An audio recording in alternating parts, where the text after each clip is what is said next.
নমস্কার, বাংলার মাটি বাংলার কৃষি অনুষ্ঠানে আপনাদের স্বাগত। আজকের আলোচনার বিষয় বোরো ধানের বাদামি শোষক পোকার নিয়ন্ত্রণ। পোকা মানেই কিন্তু সব শত্রু নয়, বন্ধু পোকাও আছে, কিন্তু শত্রু পোকা ধ্বংস করতে গিয়ে যেন বন্ধু পোকার ক্ষতি না হয় সেদিকে আমরা নিশ্চয়ই সচেষ্ট থাকব। এই মুহূর্তে বোরো ধানের চাষ চলছে। বোরো ধানের সবচেয়ে মারাত্মক ক্ষতিকারক পোকা হচ্ছে বাদামি শোষক পোকা, এবং এর ফলে প্রচুর পরিমাণে ধান নষ্ট হয় প্রতি বছর। চিন্তার ভাঁজ চাষি বন্ধুদের কপালে। কিভাবে নিয়ন্ত্রণ করবেন এই বাদামি শোষক পোকা, কি বলছেন বিশেষজ্ঞরা, আপনাদের প্রশ্ন, এই সমস্ত নিয়ে শুরু করব আজকের আলোচনা। শুরুতেই আপনাদের সঙ্গে আলাপ করে দিই, আজকে আমাদের স্টুডিওতে উপস্থিত আছেন নদিয়া জেলার আমাদের কল্যাণী ব্লকের ডক্টর সুদেষ্ণা কর, সহ কৃষি অধিকর্তা। নমস্কার, স্বাগত আপনাকে। আর আছেন সহ কৃষি অধিকর্তা রানাঘাট ২ নম্বর ব্লকের নদিয়া থেকে ডক্টর পৃথ্বীরাজ প্রামাণিক। নমস্কার, স্বাগত আপনাকেও। আর প্রিয় দর্শক বন্ধু, আপনারা তো আছেন, আপনাদের জন্য নাম্বার টিভি স্ক্রিনে দেওয়া আছে, ওই নাম্বারে ফোন করে আজকের বিষয়ের ওপর আপনারা প্রশ্ন রাখবেন। চলে আসছি সরাসরি আলোচনা। প্রথমে ম্যাডাম আপনার কাছে যেটা জানবো যে আমাদের ৩ প্রধান ধান আউশ, আমন এবং বোরো, এই ধানের প্রয়োজনীয়তা, চাষের প্রয়োজনীয়তা এবং সেই সঙ্গে বোরো ধানের, বিশেষ করে এই সময় যে বোরো ধান আমরা করছি তার গুরুত্ব কতখানি যদি একটু বলেন। বলতে গেলে যে প্রথমেই বলা যায় যে ধান হচ্ছে আমাদের প্রধান ফসল এবং প্রধান খাদ্যশস্য। তো সেক্ষেত্রে ধানের চাষ অবশ্যইভাবে জনসংখ্যার বৃদ্ধির নিরিখে অবশ্যইভাবে ধানের চাষ ভীষণভাবে প্রয়োজন, এবং পাশাপাশি উৎপাদনশীলতাও একইভাবে বৃদ্ধি করা খুব প্রয়োজন। এবং যদি দেখা যায় সমগ্র পৃথিবীর মানবজাতির ২০% মানুষই প্রধান খাদ্যের তালিকায় ধানকে রাখে। তো সেইভাবে যদি ভাবা যায় তাহলে দেখা যায় যে আমাদের রাজ্যে আউশ, আমন এবং বোরো এই ৩ ধরনের ধান খারিফ এবং রবি খণ্ডে হয়ে থাকে, এবং এর মধ্যে প্রায় ১২ থেকে ১৪ লক্ষ হেক্টর জমিতে বোরো ধান, এবং বোরো ধানের মধ্যে প্রায় ৬০ থেকে ৬৫ লক্ষ মেট্রিক টন উৎপাদন প্রতি বছর হচ্ছে। যদি এর গড় ধরা যায় তাহলে মোটামুটি আমরা হেক্টর প্রতি ৫ টন মতো বোরো ধান এই সময় পেয়ে থাকি, রবি খণ্ডে পেয়ে থাকি। তো ধানের সেই জন্য প্রয়োজনীয়তা কখনোই ফুরায় না, ধানের প্রয়োজনীয়তা সবসময় রয়েছে। এবং আজকের আলোচনার যে বিষয় তাতে বোরো ধানের যে গুরুত্ব আপনি বললেন, তাতে বোরো ধানের গুরুত্ব ভীষণভাবে রয়েছে। প্রথম যেটা আমরা জানি যে বোরো ধানটা মূলত কার্তিকের মাঝামাঝি থেকে অগ্রহায়ণ মাসের মধ্যেই বোরো ধানের চারা ফেলা হয় বীজতলায়, এবং এই সময়টায় দিনের দৈর্ঘ্য খুব সুন্দর থাকে। দিনের দৈর্ঘ্যটা বেশি পরিমাণে পাওয়া যায়, সূর্যালোক যেহেতু গাছ খুব ভালোভাবে পায়, এবং পাশাপাশি তাপমাত্রাটা খুব আরামদায়ক থাকে, মানে ২৪ ডিগ্রি থেকে ২৭ ডিগ্রি এই তাপমাত্রায় যেহেতু তাপমাত্রাটা পাওয়া যায়, সেই কারণে গাছের সামগ্রিক একটা বৃদ্ধি খুব ভালো হয়। এবং গাছের সামগ্রিক বৃদ্ধি যখন ভালো হবে তখন স্বভাবতই ফলন খুব ভালো পাওয়া যায়। সেই জন্য বোরো ধানের চাষের একটা ঝুঁকি থাকলেও এই চাষের দিকে চাষি ভাইরা এগিয়ে যেতে চান। ম্যাডাম, আরেকটা যেটা জানতে চাইবো যে আমাদের এই বোরো ধান চাষের ক্ষেত্রে যে প্রতিবন্ধকতাগুলো রয়েছে, আবহাওয়াজনিত কারণ, রোগ পোকার আক্রমণ ইত্যাদি ইত্যাদি যেগুলো আছে, কি কি প্রতিবন্ধকতাগুলো বিশেষ করে বোরো ধানের ক্ষেত্রে আছে? বোরো ধান আসলে যেহেতু আমরা বোরো ধানকে রবি খণ্ডে বেছে নিয়েছি, তো সেক্ষেত্রে বোরো ধান সাধারণত নিচু জায়গার জমিতে এবং রবি খণ্ডে, এই যেটা বললাম যে কার্তিক মাস এবং অগ্রহায়ণ মাসে এই সময় বীজতলায় ফেলা হয়। তো এই সময়টা কিন্তু আমাদের মোটামুটি দেখা যায় যে টেম্পারেচারটা বা তাপমাত্রাটা বেশ কিছুটা নেমে যায় এবং ঠান্ডা আবহাওয়া থাকে। অনেক সময় দেখা যাচ্ছে যে ঠান্ডা আবহাওয়ার জন্য চারাগুলো যে কম সময়ের মধ্যে তৈরি না হয়ে অনেকটাই সময় বেশি লেগে যায় চারা তৈরিতেই, দ্বিগুণের একটা বেশি সময়ও অনেক সময় লেগে যাচ্ছে, যে কারণে চারা যদি আমরা কম দিনে আবার তুলে নিতে চাই তখন কিন্তু চারাগুলো অনেকটাই দুর্বল থেকে যায় এবং স্বাস্থ্যবান চারা চাষি ভাইরা তুলতে পারেন না। অনেক সময় দেখা যায় যে বীজতলা থেকে সেই চারাটা তুলে যখন রোপণ করা হবে, মূল জমিতে নিয়ে যাওয়া হবে, তখন সেই শিকড়গুলো আঘাতপ্রাপ্ত হয়। সেই কারণে ঠান্ডার সময় একটা প্রতিবন্ধকতা, এটা একটা আবহাওয়াজনিত প্রতিবন্ধকতা থেকে যাচ্ছে। এবং আপনারা যদি দেখেন যে বিগত ৩-৪ বছর ধরে একটা যে প্রচণ্ড ঠান্ডার একটা আবহাওয়া তৈরি হচ্ছে জানুয়ারি মাসের দিকটাতে বা ডিসেম্বরের শেষের দিকটাতে, সেই সময় এতটাই ঠান্ডা থাকে গাছের চারা গাছগুলোর শিকড় কিন্তু আঘাতপ্রাপ্ত হচ্ছে এই ঠান্ডার জন্য, আবহাওয়াজনিত কারণে, যার ফলে আমরা যদি দেখি যে বোরো ধানের বীজতলা অনেক সময় ফ্যাকাশে বা একটা হলুদ বর্ণের আকার ধারণ করছে। সেই হলুদ বর্ণটা আর কিছুই না, এটা জাস্ট একটা যে মূলের আঘাতপ্রাপ্ত হওয়া, মূলের ইনজুরি, রুট ইনজুরি যেটাকে বলা হচ্ছে, অতিরিক্ত ঠান্ডার কারণে। এই জায়গাটা আমরা কিছুটা প্রতিহত করতে পারি যদি ছোট ছোট কয়েকটা স্টেপ আমরা নিই বা পদক্ষেপ নিই। যেমন অনেক সময় যদি দেখা যায় যে আমরা জানি যে কালো ছাই যেটা রয়েছে, কালো ছাই, কালো রং হচ্ছে আলোক শোষণ করে। তো সেক্ষেত্রে যদি কালো ছাইয়ের একটা আস্তরণ আমরা বীজতলার উপরে দিয়ে দিই, তাহলে সেক্ষেত্রে আলো মানে শোষণ করে নিয়ে, আলো শোষণ করে সেই তাপটাকে সংরক্ষণ করে রাখে ছাইটা, এবং যার ফলে যে সরাসরি মাটির সঙ্গে কিন্তু ওই ঠান্ডা আবহাওয়ার একটা মাঝখানে প্রলেপ পড়ে যায়, যার ফলে মাটি যেহেতু সরাসরি সংস্পর্শে আসে না, সেই কারণে সেই চারা গাছগুলোর যে মূল থাকে বা শিকড় থাকে সেটা অনেকটা ঠান্ডার থেকে বেঁচে থাকে।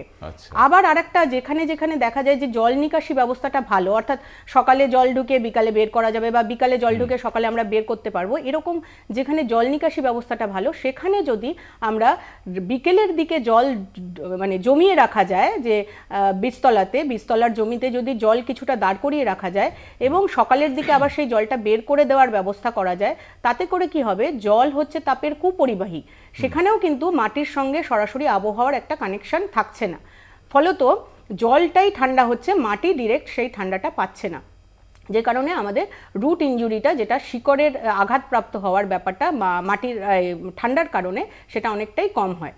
তো এইগুলো হচ্ছে দুটো আবহাওয়াজনিত আমি কারণ বললাম, প্রতিবন্ধকতা বললাম বোরো ধানের। এছাড়াও আরেকটা ব্যাপার যেটা, যে জল সেবিত অঞ্চল বা বৃষ্টিসেচিত অঞ্চল দুটোতেই আমাদের বোরো ধান চাষ হয়। মূলত যেহেতু বর্ষার সময়টায় আমাদের এই ধান চাষ হচ্ছে না, শীতের সময় কার্তিক অগ্রহায়ণ মাসে হচ্ছে, সেই সময় কিন্তু আমরা নিয়মিত বৃষ্টি পাই না, ফলত জল সেচ যেখানে ভালো রয়েছে সেখানেই আমরা বোরো ধানটাকে বেছে নিই।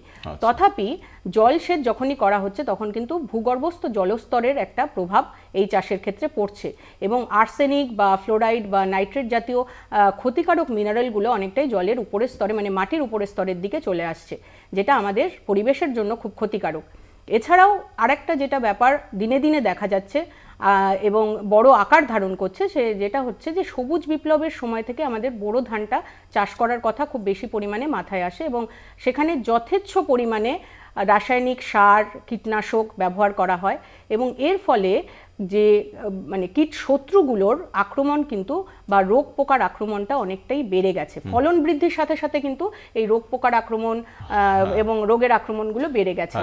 ফলত এই জায়গাটা আমাদের দেখতে হবে, এই প্রতিবন্ধকতাগুলোর মধ্যে রোগ এবং পোকার আক্রমণটা খুব বেশি। এর মধ্যে বাদামি শোষক পোকা, মাজরা পোকা, গান্ধীবাগ, এই সমস্ত পোকাগুলো চলে আসছে। ঠিক আছে, আমি এই পোকার ধরেই বলছি, যেহেতু আমাদের আজকের আলোচনার বিষয়টা রয়েছে যে বাদামি শোষক পোকা। পৃথ্বীরাজবাবু, আপনার কাছে আমি যেটা জানতে চাইবো যে বাদামি শোষক পোকা শুনলেই চাষি বন্ধুদের কপালে একটা চিন্তার ভাঁজ পড়ে। এখানে এই যে তার জীবন চক্রটা যদি একটু জানা যায়, চাষি বন্ধুরা যদি আগে থেকে জানতে পারেন, তাহলে তার লক্ষণ, চিহ্নিতকরণ এগুলো তারা সঠিকভাবে করতে পারবেন। আপনি যে জীবন চক্রটা দিয়ে শুরু করেন যদি বাদামি শোষক পোকা। আচ্ছা, নমস্কার। জীবনচক্র বলতে যে কোনো কীটশত্রুরই যদি জীবনচক্রটা আমরা জানতে পারি, তাহলে তাকে আমরা নিয়ন্ত্রণ করা বা দমন করার ব্যাপারে যে কৌশলগুলো আছে সেই কৌশলগুলো আমরা ঠিকভাবে গ্রহণ করতে পারবো। সেই জন্য জীবনচক্র বা কোথায় পাওয়া যায়, কেন ওই পোকাটি ওইভাবে ক্ষতি করতে পারছে বা কিভাবে কতটা ক্ষতি করতে পারে, এইগুলো আমাদের অবশ্যই জেনে রাখা দরকার। যেমন প্রথমেই বলি যে বাদামি শোষক পোকাটা কোথায় পাওয়া যায় বা দেখা যায়। সাধারণত দেখা যায় কি, ধান গাছের যে গোড়ার দিকে জলস্তরের উপরে যে অংশটি, সেই অংশটির যে কাণ্ডগুলোতে আছে, কাণ্ডগুলোর ওপরে সাধারণত ছোট ছোট শোষক পোকা রস শোষণ করে খায়, এটা দেখা যায়।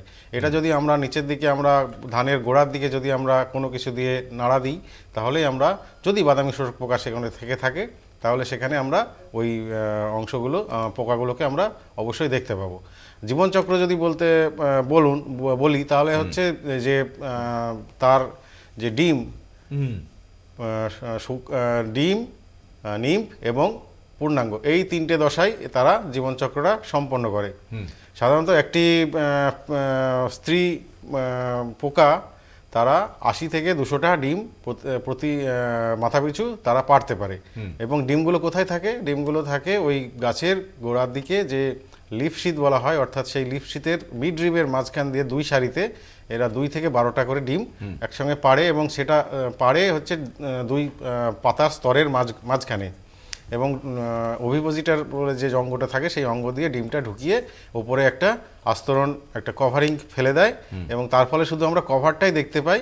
এই ডিমগুলো ওখানেই থাকে জলস্তরের ঠিক ওপরে, এবং সেখান থেকে 2 থেকে 3 দিনের মধ্যে এই ডিমগুলো ফুটে তারা নিম বেরিয়ে যায়। নিমটা সাধারণত দেখতে হয় একদম সাদা রঙের, খুব ছোট্ট 0.3 মিলিমিটার থেকে তারা আস্তে আস্তে 5টি দশা আছে, সেই দশা থেকে আস্তে আস্তে তারা বাড়তে থাকে এবং বেড়ে সেখানে পূর্ণাঙ্গ দশায় পরিণত হয়।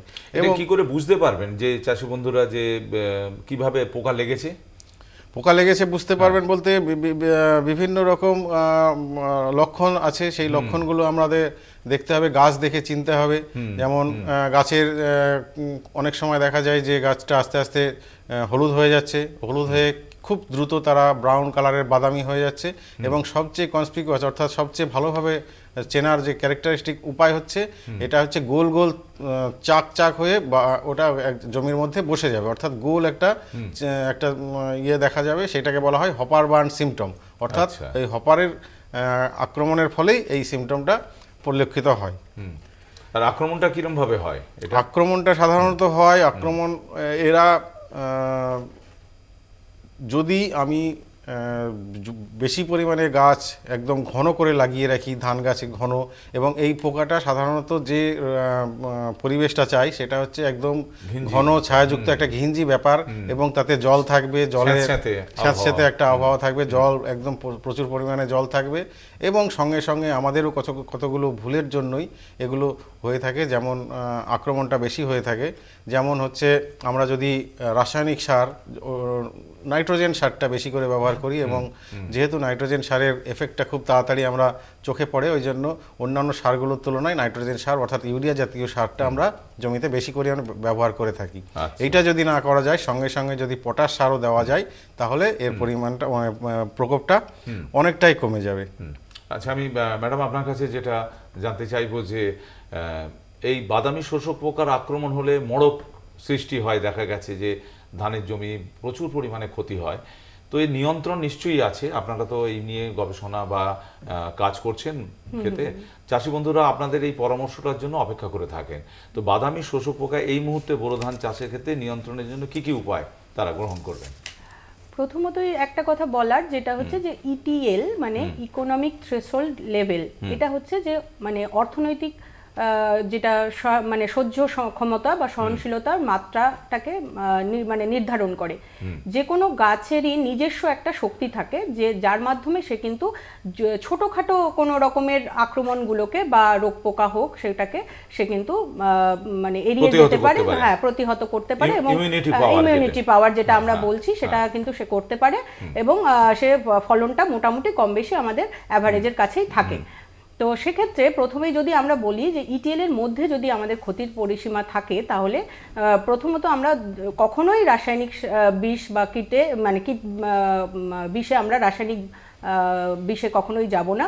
আমরা অবশ্যই ভাবে সেটা কিছু খুব সহজ পদ্ধতির মাধ্যমেই আমরা সেটাকে প্রতিহত করার চেষ্টা করব। তার মধ্যে প্রথম যেটা হয় যে পরিষ্কার পরিচ্ছন্ন জায়গায় চাষাবাদটা করা। ধানে আমাদের একটা মানে যুগ যুগ ধরে একটা চিন্তাধারা রয়েছে যে জল না থাকলে সেখানে হয়তো ধান চাষ করা যায় না, কিন্তু প্রথমেই বলা যে যেখানেই মনে হবে যে আশঙ্কা থাকবে এই ধরনের পতঙ্গের আক্রমণের, সেখানে একটু জমিতে জলটা মাঝে মধ্যে বের করে দিয়ে জমিটাকে একটু শুকিয়ে নেওয়া।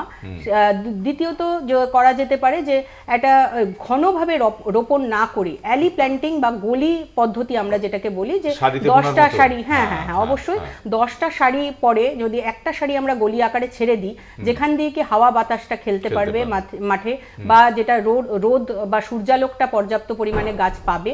এছাড়াও পাখি বসার জায়গা একটা কিন্তু খুব ইম্পর্টেন্ট একটা ব্যাপার, যে আমরা যদি মাঠের মধ্যে কোথাও কোথাও জায়গায় জায়গায় পাখি বসার জায়গা করে রাখতে পারি, যেমন খুব উপকার দেয়, ফিঙে পাখি কিন্তু বিভিন্ন পোকাকে ধরে খায়, তো সেক্ষেত্রে পাখি বসার জায়গা থাকলে অনেকটাই দেখা যায় যে শত্রু পোকা তাদের মাধ্যমে দমন হয়ে যাচ্ছে। এই কয়েকটা ব্যাপার। এছাড়াও আমাদের যেটা নাইট্রোজেন জাতীয় সার বা ইউরিয়া, একে একেবারে না দিয়ে মানে মূল জমিতে একেবারে না ব্যবহার করে একে যদি আমরা ভাগে ভাগে ব্যবহার করি, প্রথমে 1/4 সঙ্গে মূল জমিতে আমি বলছি, সেক্ষেত্রে যদি প্রথমে নাইট্রোজেন সার 1/4 অংশ, তার সঙ্গে পুরো ফসফরাসটা দিয়ে এবং 3/4 ভাগ যদি পটাশ দিয়ে আমরা মূল সারটা করলাম, তারপরে চাপান সার হিসাবে সেই অর্ধেক নাইট্রোজেন এবং আরেকবার মানে সেটা পাশ কাটি আসার সময় অবশ্যই 20 থেকে 25 দিনের সময়টাতে আবার একবার থোড় আসার সময়টাতে যদি আমরা নাইট্রোজেন সারটাকে চাপান সার হিসাবে ব্যবহার করি, তাহলে এটা আমার মনে হয় গাছ খুব সুন্দরভাবে নিতে পারে এবং এখানে পোকার আক্রমণগুলো অনেক কম হয়।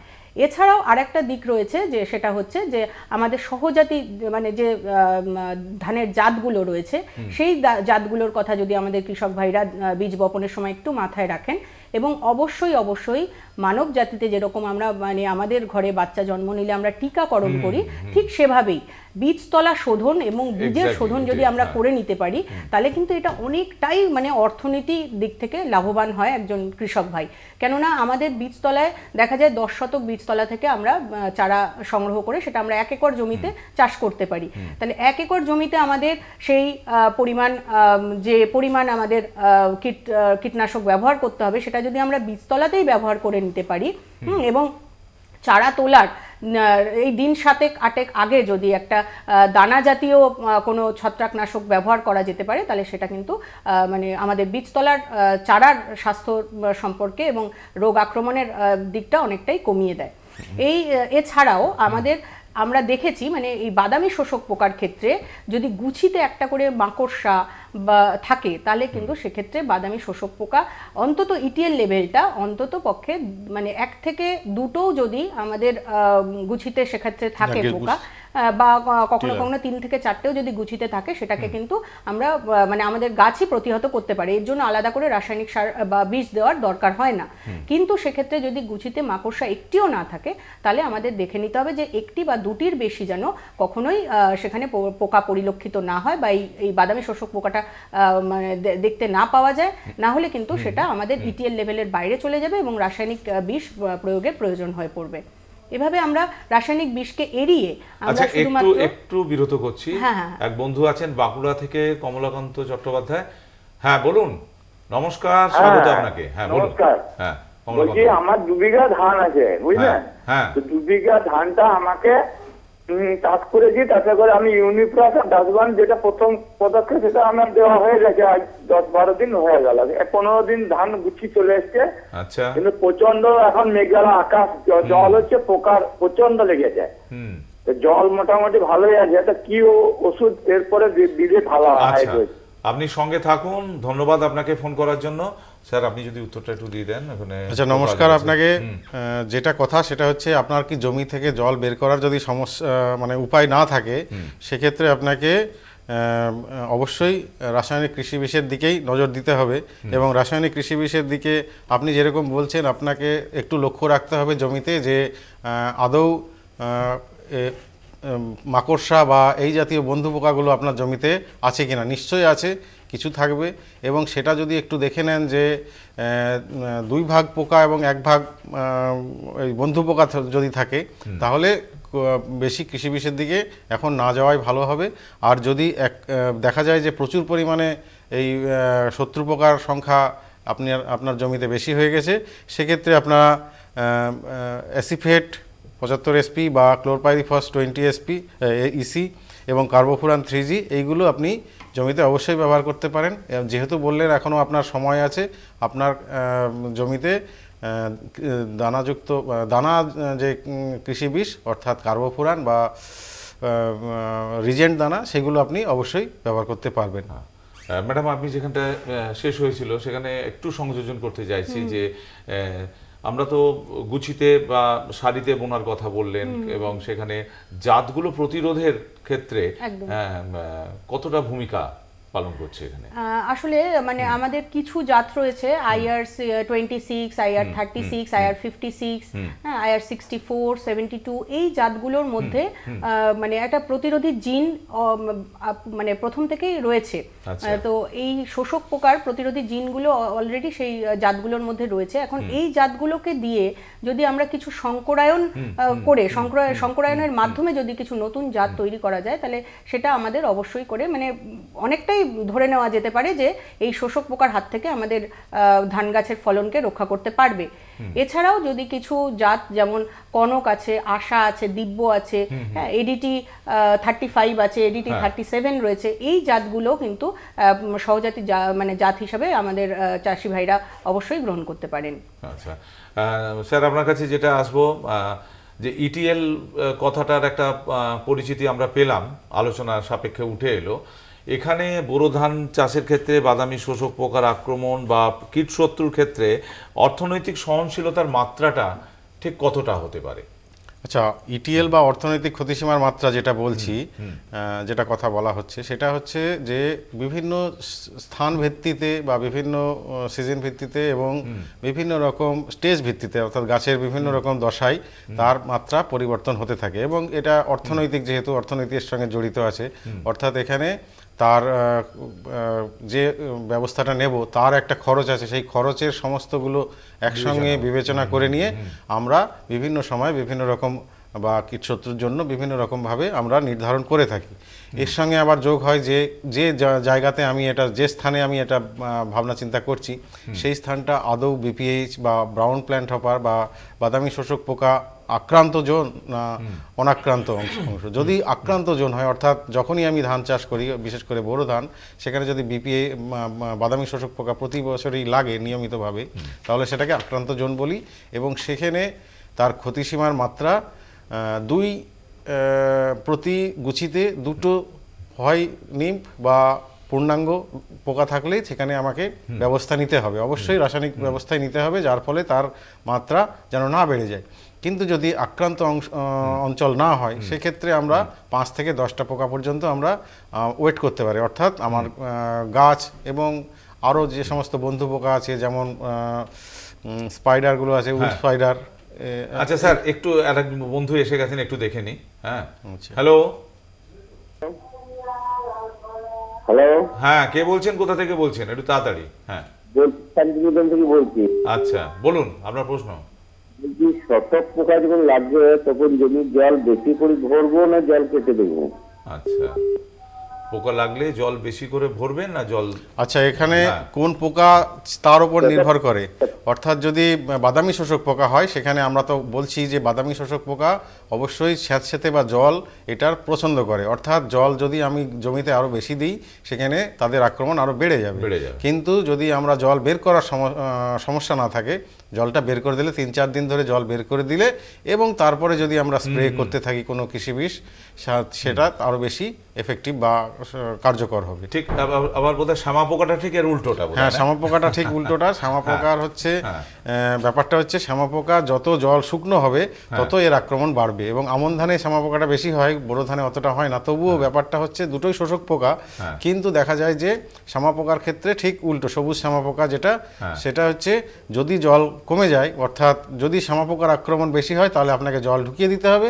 আর যদি বাদামি শোষক পোকার আক্রমণ বেশি হয়, জল বের করে দিতে হবে। এই একটা উল্টো ব্যাপার দুটো শোষক পোকার মধ্যেই চলতে থাকে। আচ্ছা, ঠিক আছে, আমরা প্রায় শেষ পর্যায়ে চলে এসেছি। ম্যাডামের কাছে জাস্ট একটু জানতে চাইবো যে এই মুহূর্তে বোরো ধান যে পর্যায়ে রয়েছে, কি বার্তা দেবেন চাষী বন্ধুদের?